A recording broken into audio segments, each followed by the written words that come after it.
하나님과 함께하는 직장생활. 안녕하세요. 주권선교사 방송입니다. 주권선교사 방송은 철저한 신앙, 소명을 따르는 삶을 전합니다. 오늘은 독일의 페터 아쇼프 목사님의 책 하나님과 함께하는 직장생활 중 일부를 발췌하여 소개하려 합니다. 저자는 우리 삶의 긍정적인 변화를 위한 열쇠는 생각과 마음에 있다고 확신하며 우리가 하나님과 함께하는 직장생활을 하겠다고 마음먹는 순간 놀라운 긍정적인 변화를 경험할 것이라고 말합니다.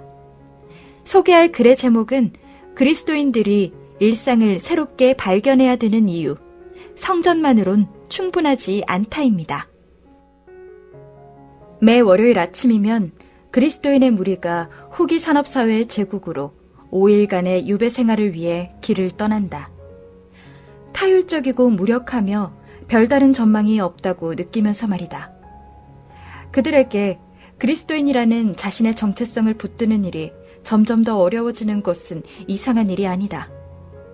런던의 현대 기독교 연구소의 마크 그린의 조사에 따르면 설문에 참석했던 그리스도인의 절반만이 이를 주제로 한 설교를 들어본 적이 있다고 했고, 예배에 참석하는 사람들 중 47%가 설교가 일상의 삶과 전혀 연관이 없다고 생각한다고 했다.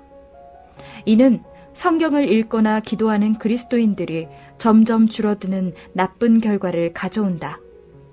그 주된 원인은 성경의 내용이 일상의 삶과 관련이 있다는 확신이 사라지고 있기 때문이다.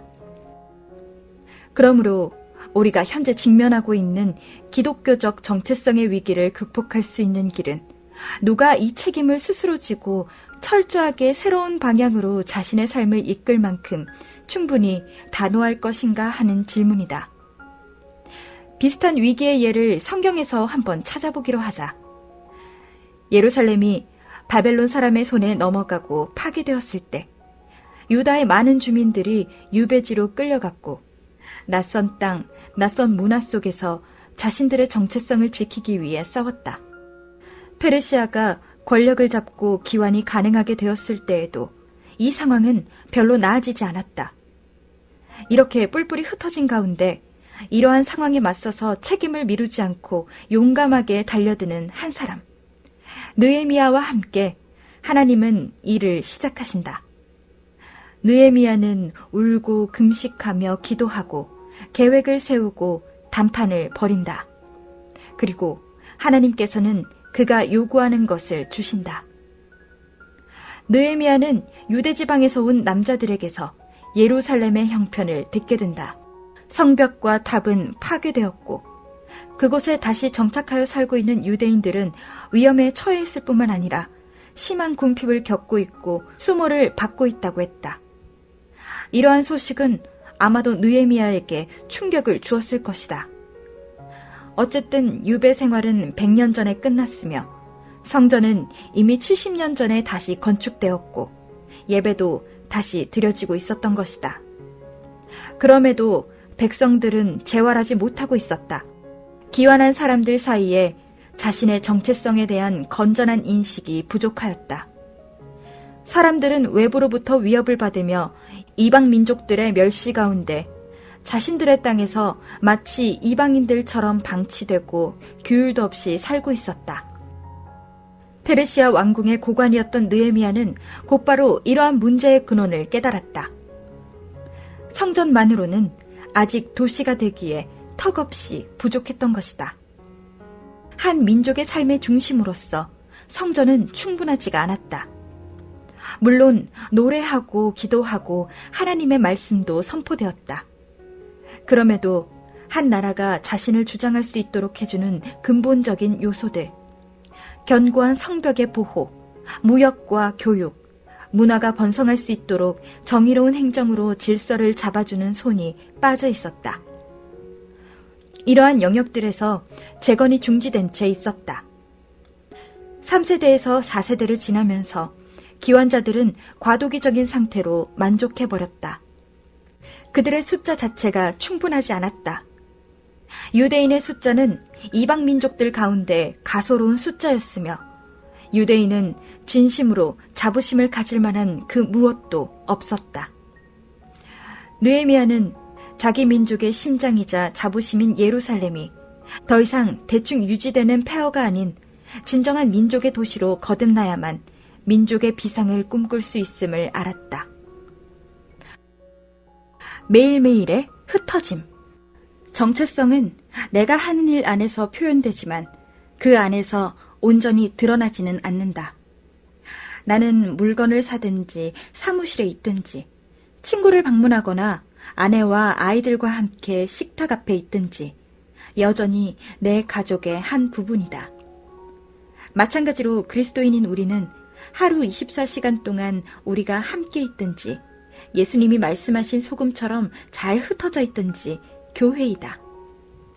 우리는 학교에서나 슈퍼마켓에서 그리고 사무실에서도 교회나 축구장이나 술집 혹은 콘서트장에서도 또 찬양과 설교와 주기도문이 없어도 우리는 여전히 교회이다. 우리가 예배나 구역 모임에서 함께 있을 때 그것은 물론 교회지만 사실 교회는 더 많은 것을 의미한다. 성찬은 이것을 놀라운 방법으로 표현하고 있다. 포도주는 수많은 포도송이로 이루어지며 빵은 수많은 곡식알들이 모여 만들어진다. 예수님은 공동의 축제 속에서 자신을 우리에게 주신다. 이때 예수님은 우리의 한 부분이 되며 우리는 예수님의 한 부분이 되고 이 상태는 우리가 다시 일상 속으로 흩어질 때에도 여전히 변함없다. 어쩌다 우연히 예수님이 동행하시는 것이 아니다. 그곳, 우리가 있는 곳은 예수님이 실제로 계시고 싶은 그 장소이다. 그곳에서 로마서 12장 1절에서 3절에 따른 참된 영적인, 이성적인 예배가 계속된다. 이 영적인 예배가 산 제물인 까닭은 이 예배가 나눠진 것이 아니기 때문이다. 내가 하나님께 내 삶의 조각들만 제물로 바친다면 그 예배는 분리된 것이며 살아있는 것이 아니다. 그러나 내가 나의 전체 실존으로 하나님을 따른다면 상황은 다르게 나타난다. 그렇게 되면 더 이상 숨길 필요가 없는 삶의 방식이 싹트게 된다. 더 이상 모든 것을 영적인 일과 자연적인 일로, 하나님과 세상으로, 기도와 일로, 개인적인 관계와 사역적인 관계, 돈을 버는 일과 자발적인 봉사, 혹은 그 밖에 우리가 삶의 분열증을 앓게 만드는 그 어떤 것으로도 분리되지 않는 하나님과 함께하는 삶이 우리 중심에 놓이게 된다. 이러한 삶의 방식은 우리가 모든 삶의 중심에서 예수님께 그분의 자리를 다시 돌려드리는 것이다. 아니, 예수님을 중심으로 인정하는 것이라고 말하는 것이 더 좋을지도 모르겠다. 예수님은 우리와는 상관없이 항상 중심이시기 때문이다.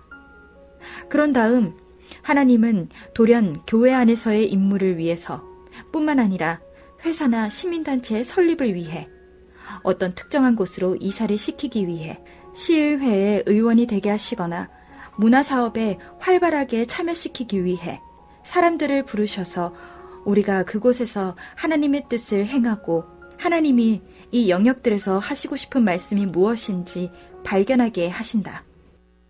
세상에는 우리가 주의를 기울이지 않은 채 남아있는, 그러나 역시 예배의 장소가 되어야 하는 영역들이 수없이 많이 있다. 나는 하나님께서 우리 모두에게 이러한 영역을 마련해 두셨다고 생각한다.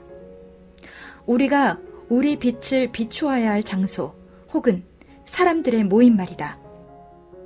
그렇게 이 빛은 주일 예배라는 말 아래서는 결코 비출 수 없었던 사람들에게도 보이게 될 것이다.